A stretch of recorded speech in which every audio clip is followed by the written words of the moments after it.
In the summer of 1982, a 14-year-old kid named Darrell Abbott stood in his family's modest Arlington, Texas living room, holding the guitar that would eventually become one of the most recognizable instruments in metal history. A blue Dean ML with a lightning bolt graphic that seemed to crackle with electricity even when unplugged. But on that particular night, the guitar represented something far different than future glory. It represented $475 that the Abbott family desperately needed to keep the electricity on and food on the table. And Jerry Abbott, Darrell's father, had just told his son in no uncertain terms that the guitar had to go. What happened in the next 60 seconds would determine not just whether a teenage guitar prodigy kept his instrument, but whether the entire trajectory of metal music would shift in ways nobody in that room could possibly predict. Darrell's older brother Vinnie, 16 years old and already working weekend, construction jobs to help with family bills, did something that night that he would never fully explain even decades later when Pantera had conquered the world. The sacrifice Vinnie made in that moment created a debt that Darrell would spend his entire life trying to repay, a bond between brothers so profound that it would shape every major decision either of them made for the next 22 years. If you want to discover the untold stories behind the legends who shaped metal music, hit that subscribe button now. Because what you're about to hear will change everything you thought you knew about the Abbott brothers and the bond that created Pantera. The Dean ML that would eventually become synonymous with Dimebag. Darrell's image entered his life through a combination of raw talent and the kind of small-town Texas guitar culture that treated instruments like sacred objects worthy of devotion. Darrell had won the guitar in late 1981 as the grand prize in a local guitar competition at a music store in Dallas, one of those weekend contests where teenage shredders competed for gear they couldn't afford and bragging rights that mattered more than money. The competition had been fierce, with players twice Darrell's age bringing their most impressive technical exercises. But when 13-year-old Darrell plugged in and tore through a flawless Randy Rhoads solo, followed by improvisation that demonstrated both technical precision and emotional maturity beyond his years, the outcome wasn't even close. The judges unanimously declared Darrell the winner, and when they handed him that blue Dean ML with its distinctive lightning bolt graphic running diagonally across the body, they had no idea they were watching the beginning of a story that would reshape metal guitar forever. For a kid who'd been playing his father's hand-me-down instruments and borrowing gear from friends just to compete, owning a professional-grade guitar like the Dean ML represented validation of his commitment to the instrument, tangible proof that the countless hours spent practicing in his bedroom had been worth something real. Darrell treated that guitar with a reverence that bordered on religious devotion, sleeping with it next to his bed, practicing until his fingers bled, developing the unique picking technique and harmonic vocabulary that would eventually define Pantera's sound. But ownership of the guitar created complications that Darrell, in his teenage focus on music rather than economics, hadn't fully considered. The Abbott family's financial situation in the early 80s was precarious in ways that Jerry Abbott tried to shield his sons from, but that occasionally broke through in moments of crisis. Jerry worked as a country music producer and session musician, a career that provided creative satisfaction and occasional decent paychecks, but nothing resembling stable income. The music industry in Texas during that period was experiencing one of its periodic downturns, with recording studios closing and session work drying up. Jerry's wife had left the family years earlier, creating both emotional trauma and practical challenges that Jerry navigated while trying to keep two teenage boys fed, clothed, and supervised. The Abbott household ran on a financial knife edge where unexpected expenses could trigger cascading crises that threatened basic necessities like utilities and groceries. The specific crisis that brought Darrell's guitar ownership into question arrived in the form of a utility shutoff notice in July 1982. One of those brutally hot Texas summers where air conditioning wasn't a luxury, but a survival necessity. The electric company had sent multiple warnings about an overdue balance that had accumulated over several months, and the final notice made clear that without immediate payment of $475, service would be disconnected within 48 hours. Jerry Abbott looked around the house for anything valuable, enough to convert to cash quickly, and his eyes kept returning to the blue Dean ML that Darrell left leaning against the living room wall between practice sessions. The guitar represented the only asset the family owned that could generate quick cash. And Jerry, thinking like a pragmatic parent rather than a musician who understood what instruments could mean to players, made the decision that the guitar had to be sold. The conversation between Jerry and his 14-year-old son about selling the Dean ML began with the kind of careful parental diplomacy that adults use when delivering devastating news they see no way around. Jerry waited until after dinner on a Thursday evening, called Darrell into the living room where the blue Dean ML leaned against its usual spot near the window, and explained the situation with a directness that came from respecting his son enough to treat him like a partner in the family's survival rather than a child to be protected.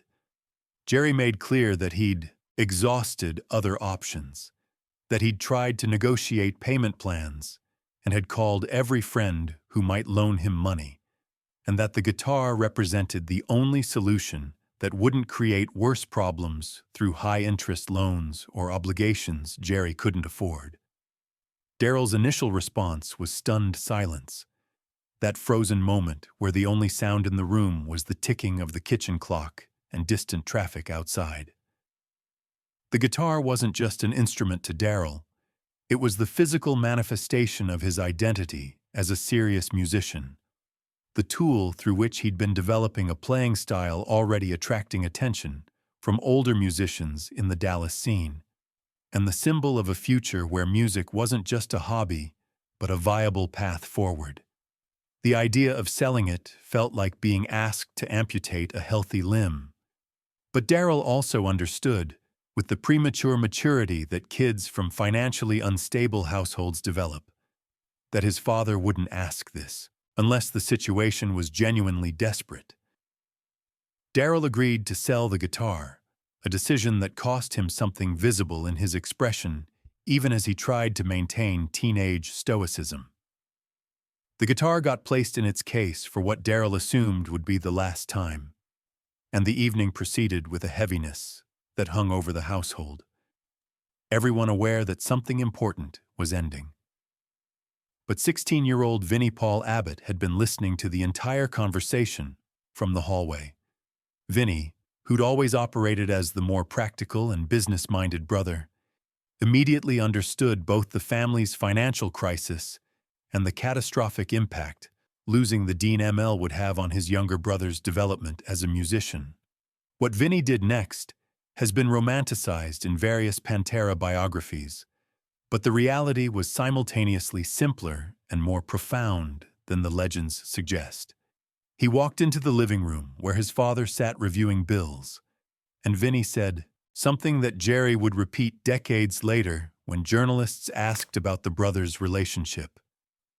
"Dad, you can't sell Darrell's guitar. I'll get the money." The statement wasn't dramatic or emotional. Vinnie delivered it with matter-of-fact certainty of someone announcing a decision already made.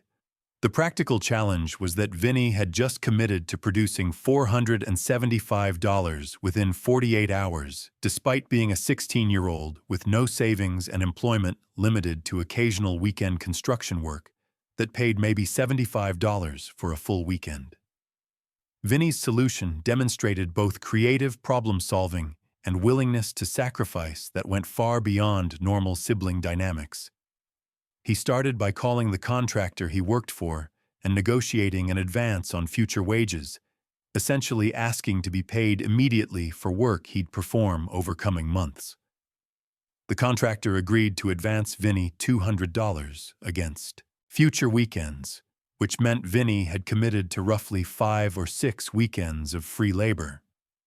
That still left $275 to find, and Vinnie's next move was to sell his own most valuable possession, a drum kit he'd been slowly assembling over the previous 2 years through birthday money and odd jobs.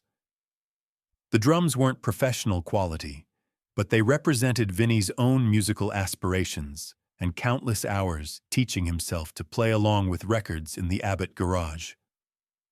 The transaction happened Friday morning while Darrell was at school, unaware that his guitar had been saved or that his brother had sacrificed his own musical equipment to make it possible. Vinnie brought the cash home, handed it to his father with minimal explanation, and told him to pay the utility bill and forget about selling Darrell's guitar. Jerry initially refused when Vinnie explained he'd sold his drums, arguing that robbing one son's musical future to preserve the other's made no sense.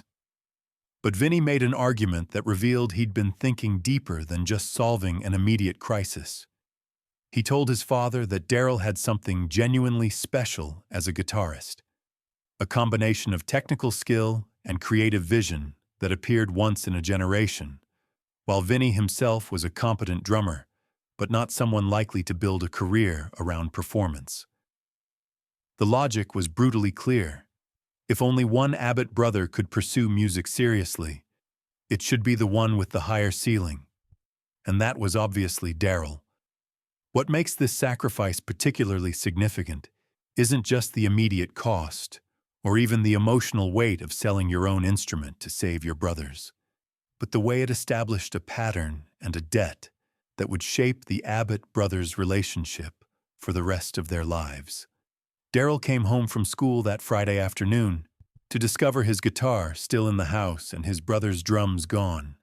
And when the full story emerged, something fundamental shifted in how Darrell understood his obligation to his brother and to his own talent. The Dean ML stopped being just a guitar he'd won in a competition and became a physical reminder of what his brother had sacrificed to preserve his path forward. The guitar became inseparable from the debt, and the debt became the foundation of a brotherhood that would eventually produce Pantera. Darrell's response wasn't dramatic gratitude or emotional displays.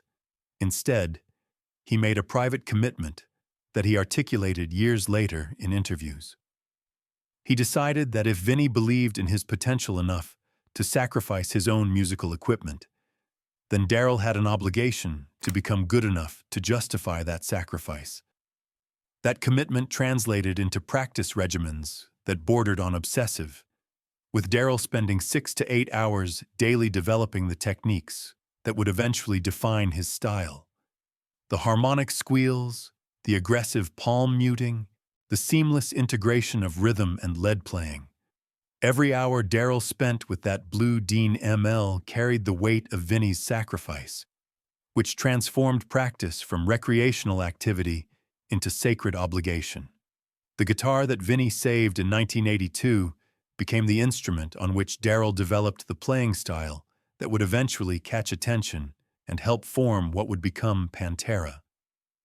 But more significant than the guitar itself was the relationship dynamic the sacrifice created between the Abbott brothers, a bond that went deeper than normal sibling connection, and that would determine how Pantera operated throughout their career.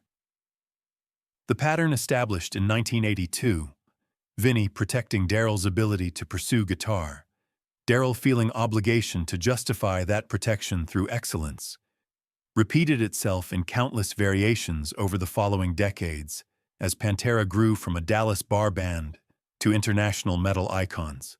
When Pantera needed to make crucial business decisions, the Abbott brothers operated as a unified block, with Vinnie typically handling business dimensions, while Darrell focused on musical creativity. This division reflected both their natural talents and the foundational debt from 1982. Vinnie had earned the right to manage Darrell's career through his original sacrifice, and Darrell trusted Vinnie's judgment in ways he never fully extended to anyone else. The brothers shared an apartment in Dallas even after Pantera started generating significant income, refusing to separate their personal and professional lives the way other successful musicians did. They wrote together, recorded together, partied together, and made every significant decision together. The most significant test of Darrell's loyalty came in 1993 when Megadeth's Dave Mustaine approached him about joining that band as lead guitarist. The offer represented a massive opportunity. Megadeth was arguably the bigger commercial entity at that moment. The position would give Darrell more creative control, and the financial package was substantially more than his Pantera income. But Darrell's response was immediate and absolute. He told Mustaine he was honored, but that leaving Pantera would mean leaving Vinnie, and that wasn't something he'd consider under any circumstances. The decision wasn't even difficult, because the 1982 Sacrifice had established a hierarchy where loyalty to Vinnie superseded all other considerations, including career advancement or money. Vinnie's reaction to learning about the Megadeth offer reveals how deeply both brothers understood the bond created by that original sacrifice. Vinnie never thanked Darrell for turning down the opportunity or made a big deal about the loyalty. He simply nodded and said something characteristically understated about how they'd always said they'd do this together. The lack of drama doesn't indicate they took it lightly, but rather shows how completely they'd internalized the idea that they were a package deal, that Darrell's success was Vinnie's success, and that the Sacrifice of 1982 had created a partnership that external opportunities couldn't break. The Blue Dean ML that Vinnie saved became one of the most photographed guitars in metal history, appearing on album covers and in countless live performance photos. But Darrell's relationship with that specific guitar was complicated by the memory of how close it had come to being sold and what Vinnie had sacrificed to prevent that outcome. In interviews throughout Pantera's career, Darrell would often touch the guitar while discussing the band's history, a physical gesture that seemed unconscious, but that revealed the instrument's significance as more than just wood and metal. The guitar represented the moment his brother chose his future over his own, and that knowledge infused every note with additional meaning. It's impossible to separate Dimebag's legendary guitar tone from the psychological weight of playing an instrument that existed only because someone loved him enough to sacrifice their own dreams. After Darrell's death in 2004, the Blue Dean ML took on new significance as both a memorial to his talent and a physical reminder of the bond between brothers. Vinnie couldn't bring himself to see the guitar for months after the funeral, couldn't face the physical object that represented both his brother's genius and the sacrifice that had preserved it. The guitar eventually found its way to various memorial displays and museum exhibitions, but Vinnie maintained ownership and control, making clear through his management of Darrell's estate that the instrument wasn't just another piece of memorabilia, but something sacred. The full circle closed in 2018 when Vinnie Paul himself died of heart disease at age 54, ending the Abbott brothers' story in a way that brought devastating clarity to the 1982 Sacrifice.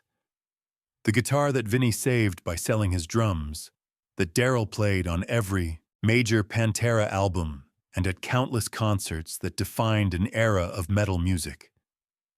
That guitar now represented not just musical history, but proof that some bonds create obligations that can never be fully repaid because they're based on love rather than transaction, on faith rather than certainty, on sacrifice made before outcomes are known. Every time Darrell played that guitar, he was playing an instrument that existed because someone believed in him before he'd proven anything, at a moment when belief required real cost. That's the weight that informed every note. Not just the instrument itself, but the invisible weight of faith and sacrifice and debt that demanded constant honor through excellence and loyalty and love.